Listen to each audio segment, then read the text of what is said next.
बनल इतना बनल कि मारपीट हो गई। मार भरे के बाद धोबनिया के घरे से बाहर कर गए। धोबनिया को पहिया धोबनिया बनारस में आवत बा। बनारस नगरी में जब पहुंचे तो जगलाइन गीत बा। अरे कहाँ जाइया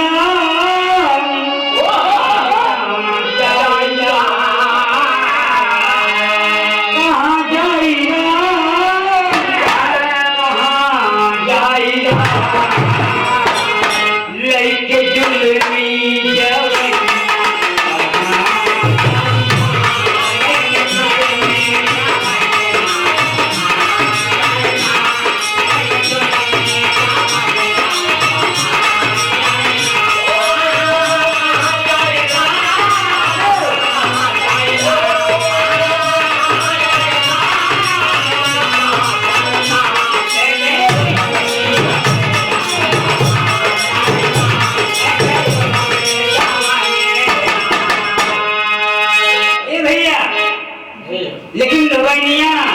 रोज की आवत कैसे चली बधो बहीन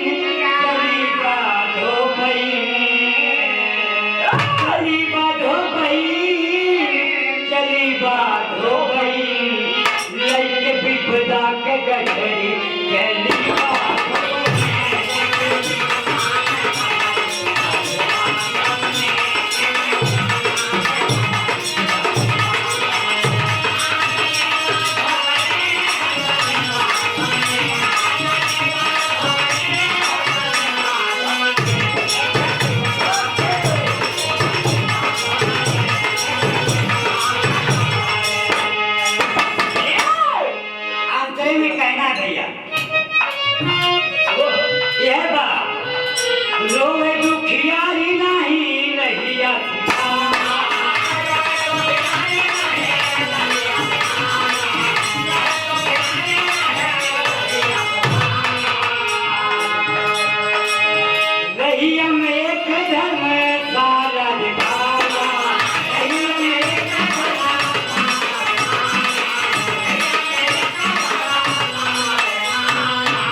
बिचारी धोबईन देखी वहां के नजारा मन बिचारी धोबईन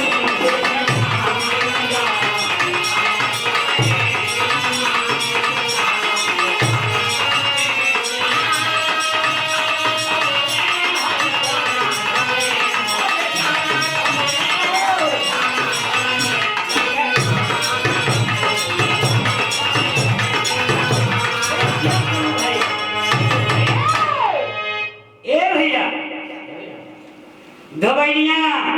एक धर्मशाला मिलल वहाँ दान दक्षिणा चल रहा है। धोबनिया सोचे कि यहीं कुछ ठिकान लागी जाके प्रसाद ले। इतने में पंडित से कहा कि बाबा हमका कौनो सहारा नहीं बा, हमका ही रहा के ठिकाना दे जा, बहुत बड़ा उपकार होई बाबा। पंडित जी पूछे अच्छा ये बताओ तो जात कवन है। तब धोबनिया गड़बड़ाई गए। राम के मने भोले बाबा की नगरी में जात पात चलत है। वह तेरी का भाव है मास्टर।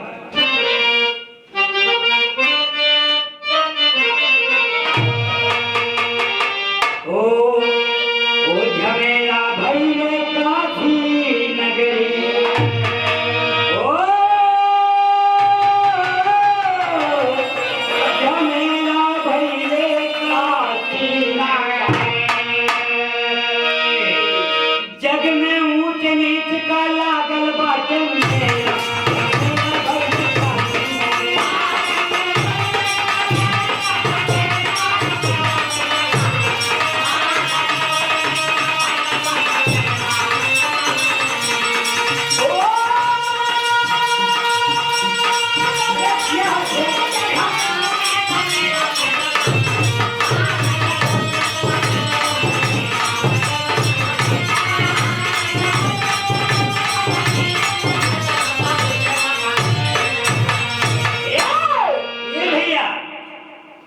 धोबैनिया सोचत बा छंद में कहना आना है ओके धोबैनी करे मन चार का करी करता ये सजना हमार ये सजना हमार बाबे काल में गया काफी कला के पार काफी कला के पार अपना करे का लागी तेरा पार बाबे काल में गया करे पार करे पार हम करा उपकार करे पार हम करा उपकार कोई बंदा बाबे काल में गया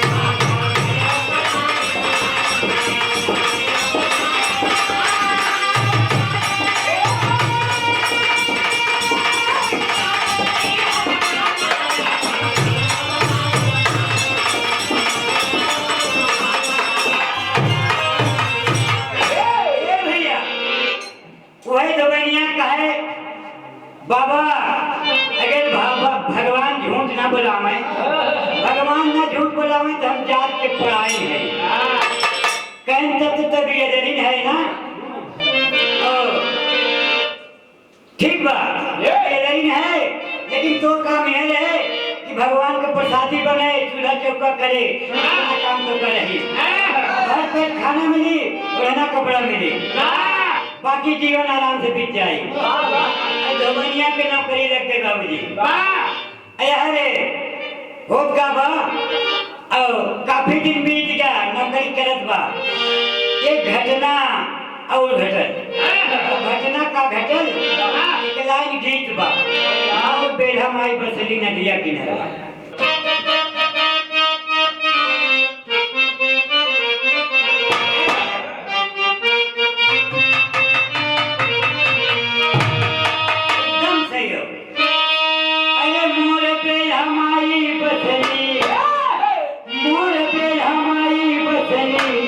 नदिया किनारा बाजले बधाइया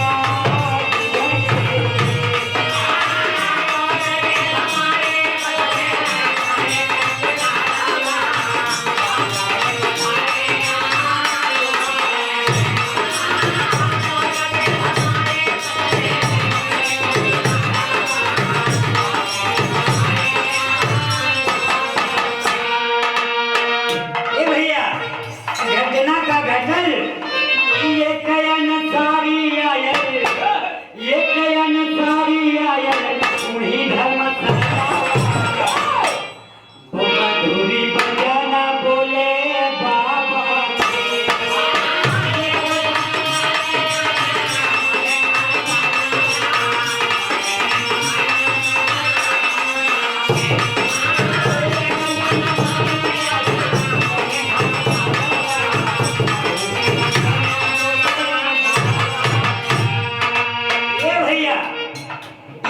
सारी आयल बड़े प्रेम से बाबा से कहा बा अंतरिम कहने बा हम बड़ी गरीब बाबा दही का सहारा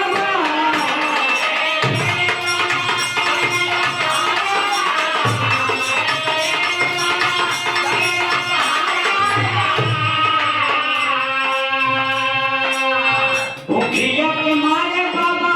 निकले पड़ा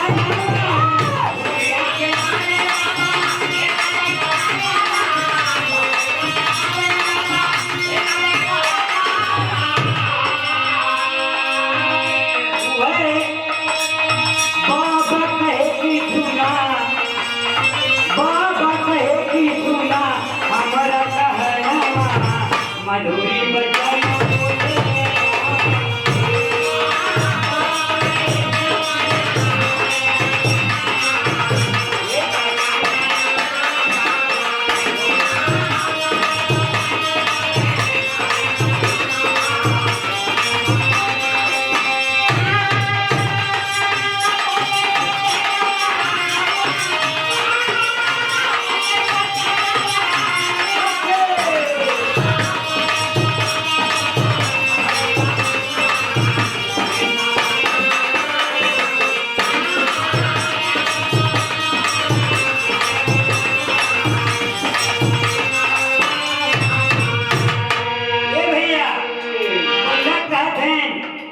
एक बात सुन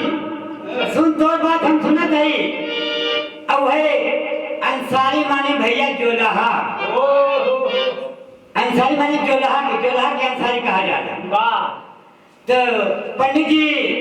पंडा जी कह सुन बाबा कहे कि पहले सुनी ला कहानावा बाबा कहे कि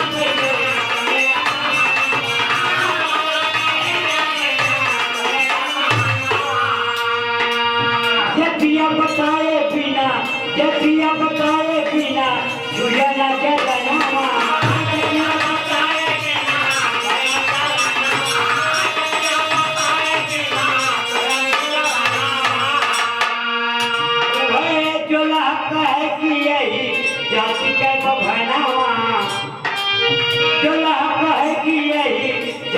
चलनावा मधुरी बजाना बोले बाबा से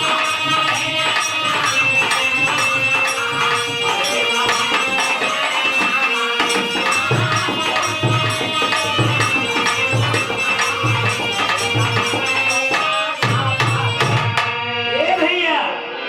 जोलहवा कहत बा कि बाबा जी भगवान ने झूठ बोलावे तो हम जात के बाभन पर गए कहना चाह तब तो तेरी बियादरी में है ना ठीक बा रहू हेव पंडितान रहत हैं काफी दिन हो गया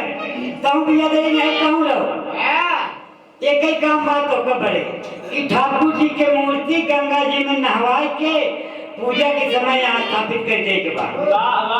और पूजा के समय की फूल वगैरह ले आवे के बाद यही सब तो हर काम बा कहन बाबा एक हम बहुत अच्छे ढंग से निपटाए ले कह ठीक बा कर रखा अब काफी दिन तक दोनों मिला कर खाते हैं बाबूजी कहा है अन्न मूल पौलुक पौलुक मूल हरम ये दई जब यह दवाइयों खाए पी के तनिक टनटनान यह जो रहो जब हाथ गोड़ चिकनान तो दोनों मिला मोहब्बत बोले लागे और यार जवानी दवाइयों की चाहिए जो रहो के एक लाइन गीत लगे बाबूजी कहे गीतिया है बा पनिया में अब ये लगा बोले से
वही मन चला हो गया बाबूजी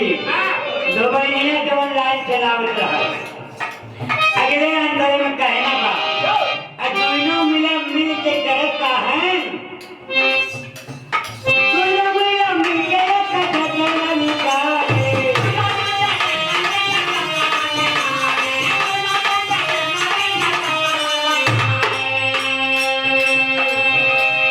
होई गई खाट तुम की गई खगरा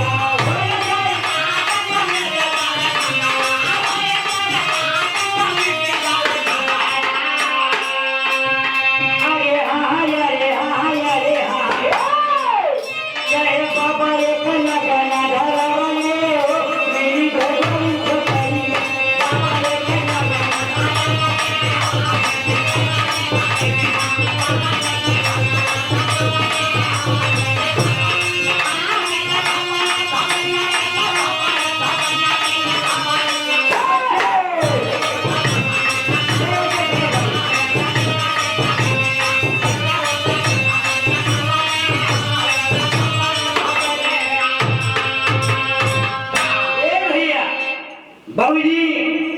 प्रेम के भाषा बाबा समझे और समझे अजय ना समझ बात बाबूजी वही पंचायत बटोरत जब दोनों मिला के प्रेम बना बाबा सोचले कि बियाह करेंगे बा दोनों के एक बियाह दरी है बियाह कहते हैं कहे प्रेम में इनके दुख न पहुंचे बियाह कहते हैं बियाह की बात का हो तो भैया देते ही है बियाह के बाद एक लड़का पैदा भाई लड़का पैदा भाई तो लाइन सोहर लगे मास्टर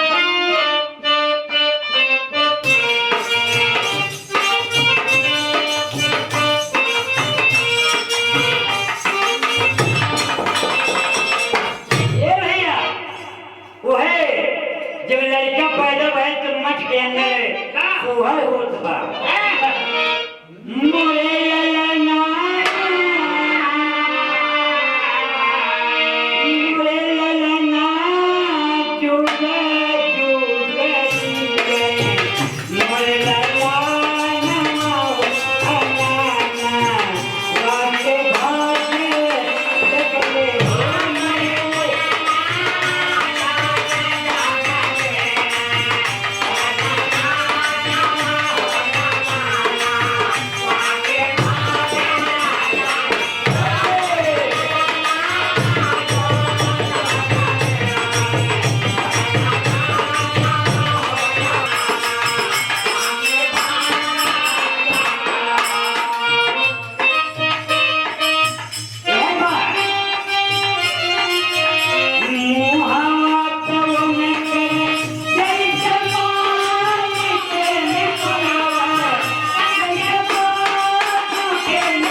एकदम जवानी की तहरीक पे आए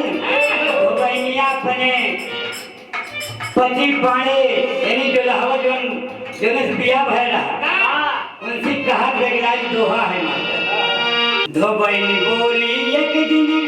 जो लहा से कहाई सुना प्रिया बा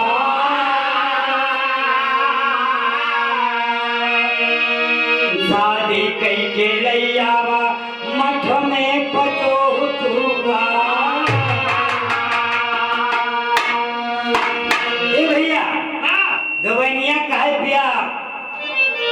अही दूसरे के सहारे बेटवा जवान हो के बाद बियाह हो बहुत जरूरी बा तो बाबा से बात करा, बेटवा की बियाह करा। जब तक ये मठ के भीतर एक पतोह ना आ जाए तब ठीक ना आएगा। तू धोबैनिया जो लावत जो लड़कीवा भाग ओकर बियाह हो के सोचत है ते के लाइन तर्जबा वाह ये है बात जवन मजा आम की चटनिया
मठ में पतोवाई सजना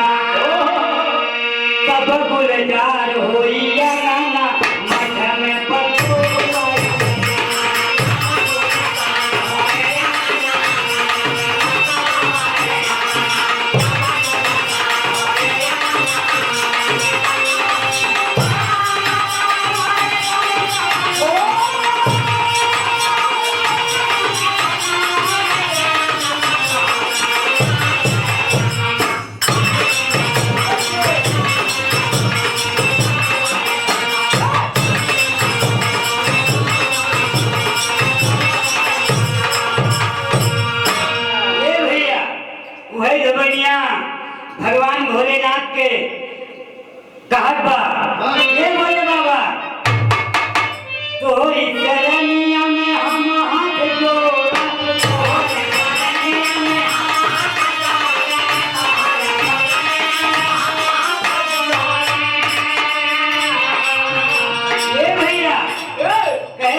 विचार करते हैं यह तबले घटना और घटित हुई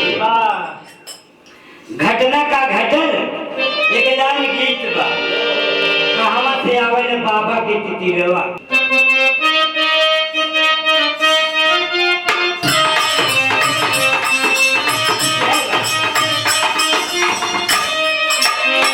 कहावा से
धर्मशाला के सामने एक नस्तर घूमत घामत पहुंच गए और लहू जाके अर्जी लगाए बाबा वही बात रख ले जात पास पूछे के बाद में बाबा कहते हैं जात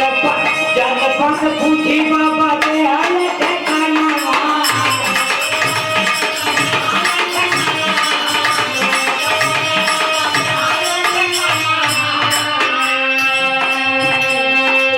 लड़की के ऊपर हो गया लड़ी का दीवाना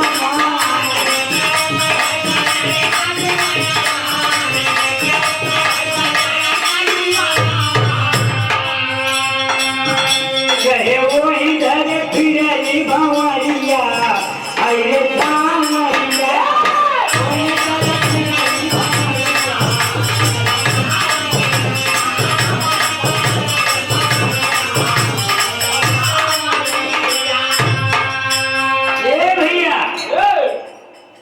अब मास्टर जब आइले एक सुंदर सयान कन्या लेके अवले और बाबा जी से कहे बाबा हमारे देश बूढ़ा बाढ़ आयल बा घर से बेघर रही हमके ठिकाना दे दे 10 दिन के अब बड़ी भारी मुसीबत बा कि सयान लड़की बा एक शादी ब्याह करे के बा और धबैनिया जो हवस के लड़कियां भर आए वो जवानी के दहले पे बा दुइनों के नैना चार भरल दुइनों से प्रेम हो गया तो बाबा जी वही जगह पर दुइनों को बियाह कराए जब बियाह कराए है तो पैबल का अंदाज है मास्टर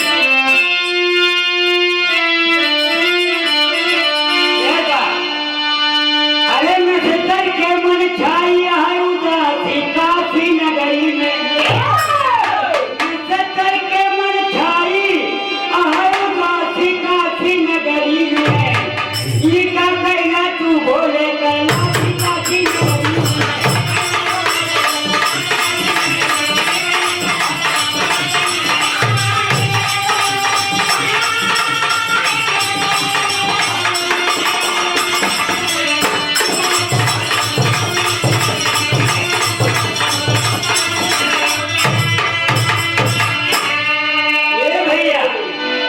नस्तरवा सोचत बा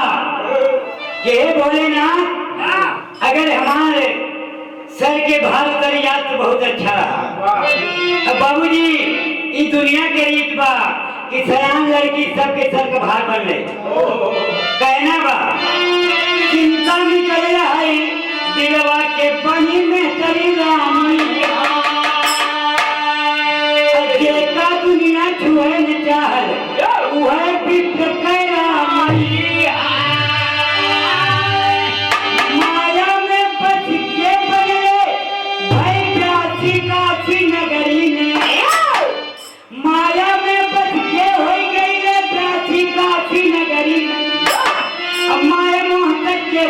लगे लाठी काठी नगरिया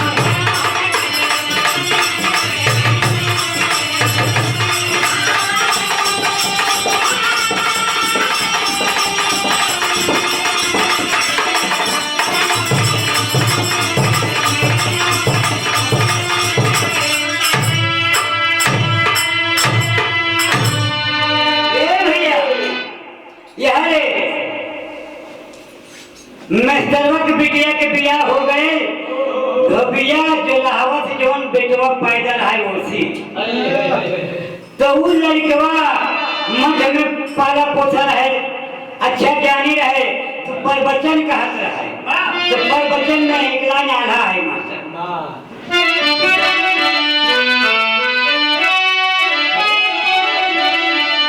प्रेमवा से बढ़ के कोना प्रेमवा से बढ़ के कोना धर्म दुनिया में न भैया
कि प्रेम से बड़ा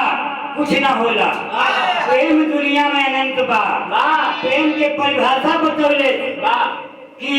राधा के बियाह अयन के साथे भरा लेकिन भगवान के प्रेम में पिया के छोड़ के भगवान के साथे अपन जीवन यापन करते रहे अब प्रेम के कारण मिया नजरिया बन गई पिया के साथ वो छोड़ देगा प्रेम के परिभाषा यहाँ पे कहा गया बाबू जी आखिरी भाव के प्रमाण बा अगली लाइन में कहना बा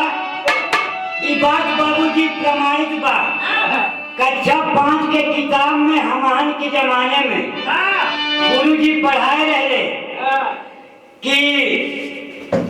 काशी में लहरतारा नामक स्थान पर जो लड़का उलाला कर है वो लड़का यहाँ धोबिया तरिनिया से जो पैदा आलू रहा ओके नीरू नामक जो रहा ले जाके पालन पोषण किया जय तो कहना बा अरे कबीरा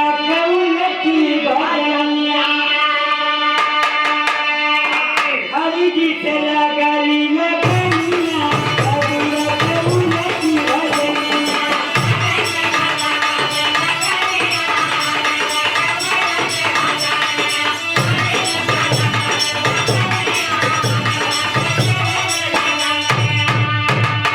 लगनिया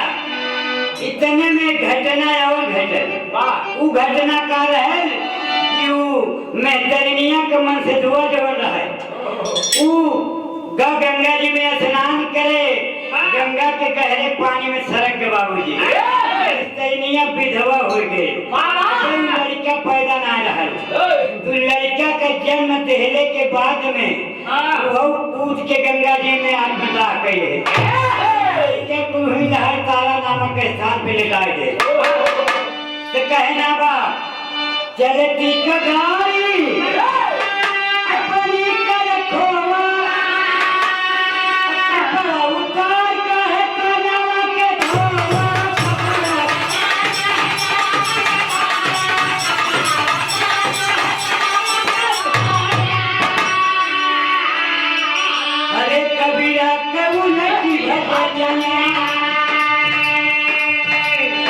धिया धोवा चोवा ना बचनिया कबिया के उनकी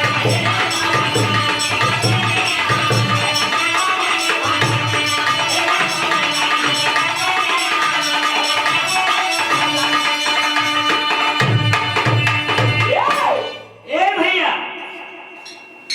अगले लाइन में कहे ना बा कि गोरी गोरी देहिया पे काला ना गुमान हो गोरी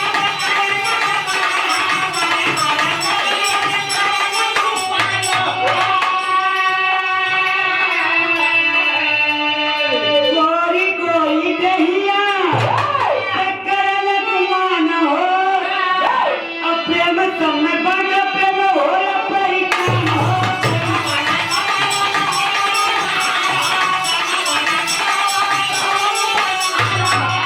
अरे कबीरा कौन की भजनिया प्रेम नहीं बिकेला दुनिया कबीरा कौन की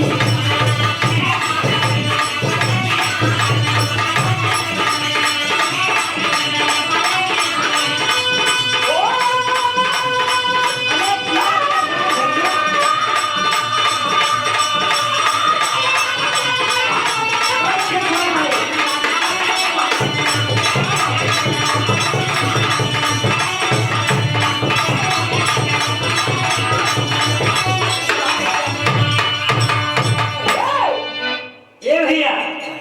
प्रेम जगत में है पहचान बा प्रेम सबसे बड़ा महत्व दिया गया बा अगली लाइन में कहना बा प्रेम के कारण वही गवा महाभारत अब प्रेम बिगड़े से बाप बेटवा से आए कबीरा कौन की भजनिया सुदामा का धोवल चरनिया कबीरा कौन की भजनिया